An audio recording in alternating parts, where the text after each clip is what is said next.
Hola a todos. Hoy vamos a meternos de lleno en un tema que es crucial para la seguridad de cualquier paciente y para la salud pública en general, las infecciones asociadas a la atención en salud, o como las conocemos, IAS. Vamos a ver cuál es su peso a nivel mundial y sobre todo qué está pasando aquí, en Latinoamérica. Y antes de arrancar, es clave mencionar que esta revisión que haremos se basa en un material preparado por el Dr. Herbert Maldonado para un curso de maestría. Esto nos da un punto de partida académico, muy sólido y riguroso para todo lo que vamos a conversar.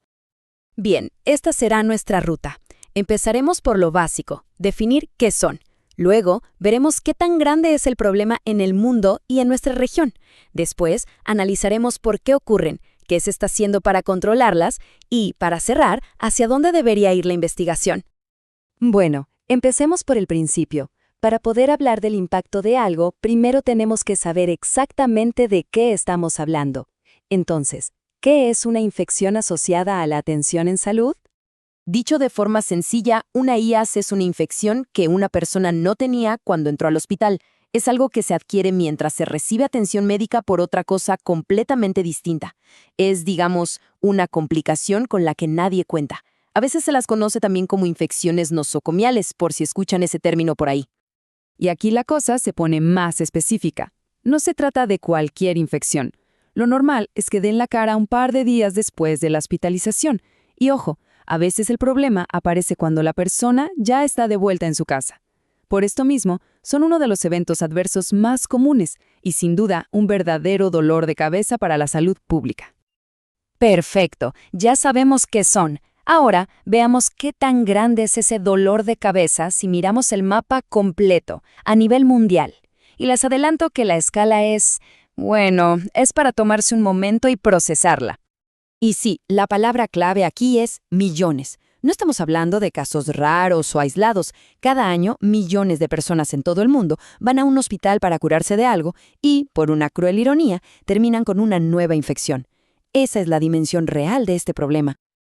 Y miren este dato porque de verdad es un golpe de realidad. Nos muestra una desigualdad tremenda.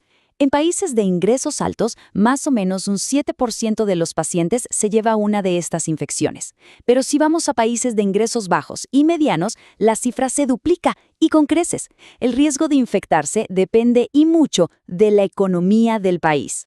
Pero el impacto no se queda solo en la persona. Esto es como una onda expansiva, causa más muertes, hace que la gente se quede más tiempo en el hospital, lo que satura el sistema, dispara los costos y, aquí viene algo gravísimo, alimenta la crisis de la resistencia a los antimicrobianos, o sea, un problema dentro de otro. Ok, ya vimos esa balanza desigual a nivel mundial. Ahora hagamos zoom y pongamos la lupa sobre nuestra región, sobre América Latina, que como vimos está en el lado más complicado de la balanza. Y los datos de la región lo confirman. Entre un 10 y un 15% de las personas hospitalizadas en Latinoamérica adquiere al menos una de estas infecciones. La cifra puede variar un poco de país a país, pero la tendencia es clara. Es un problema grande y persistente. En nuestra región hay 4 sospechosos habituales. Son las infecciones más comunes. Y fíjense que todas están muy ligadas a procedimientos invasivos. La ventilación mecánica, las cirugías, los catéteres en venas grandes y las sondas urinarias.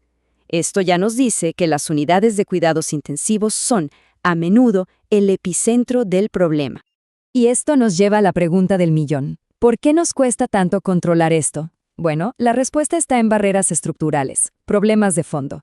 Se invierte poco en prevención, falta personal capacitado y el que hay rota mucho, los sistemas para vigilar y contar los casos son débiles y por todo esto es muy difícil que las buenas prácticas se mantengan en el tiempo. Ya que hablamos de esas barreras, vamos a desmenuzarlas un poquito más. ¿Cuáles son esos factores del día a día en un hospital que al final le abren la puerta a una infección? La verdad es que es una tormenta perfecta. Es una mezcla de muchas cosas que se juntan.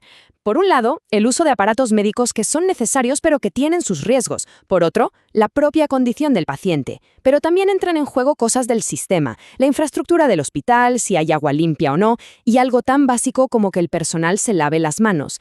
Y para cerrar el círculo, el mal uso de los antibióticos. Bueno, Entender las causas ya es la mitad del camino. Ahora hablemos de la otra mitad, las soluciones. ¿Cómo se ataca este problema desde las políticas de salud y las estrategias a gran escala? Esta frase lo resume perfecto. El tamaño del problema es, en sí mismo, un llamado de atención urgente. Esto no se arregla con acciones aisladas. Se necesita un compromiso real, desde arriba, para fortalecer los programas de prevención y control en todos los niveles. Entonces, ¿cómo se ve ese compromiso en la vida real? Pues se apoya en 4 pilares, 4 patas de una misma mesa. Programas de prevención bien estructurados, sistemas de vigilancia que de verdad nos digan qué está pasando, capacitación constante para el personal de salud y, por supuesto, promover el uso inteligente de los antibióticos. Si una de esas patas falla, la mesa se tambalea. Bien, ya vimos el problema y las estrategias que hay sobre la mesa, pero para ganar esta batalla a largo plazo necesitamos más conocimiento. ¿Qué nos falta por saber? ¿Hacia dónde tiene que apuntar la ciencia, sobre todo en Latinoamérica? Aquí la ciencia tiene un papel fundamental. Necesitamos estudios grandes en varios países, pero que usen la misma regla para medir, para así poder comparar bien los datos. Hay que ponerle un número claro al costo de estas infecciones, para que se entienda por qué vale la pena invertir en prevenirlas. Es vital estudiar más a fondo la conexión con la resistencia a los antibióticos y, súper importante, medir qué estrategias de prevención funcionan mejor en nuestros hospitales. Y cerramos con esta pregunta, que en el fondo es el gran desafío. Las IAs no son solo un problema médico, son el reflejo de las debilidades que tienen nuestros sistemas de salud. La pregunta que queda en el aire es, ¿cómo logramos, como región, mover los recursos, el conocimiento y la voluntad política para de una vez por todas superar esas barreras y hacer que nuestros hospitales sean lugares genuinamente seguros para todos?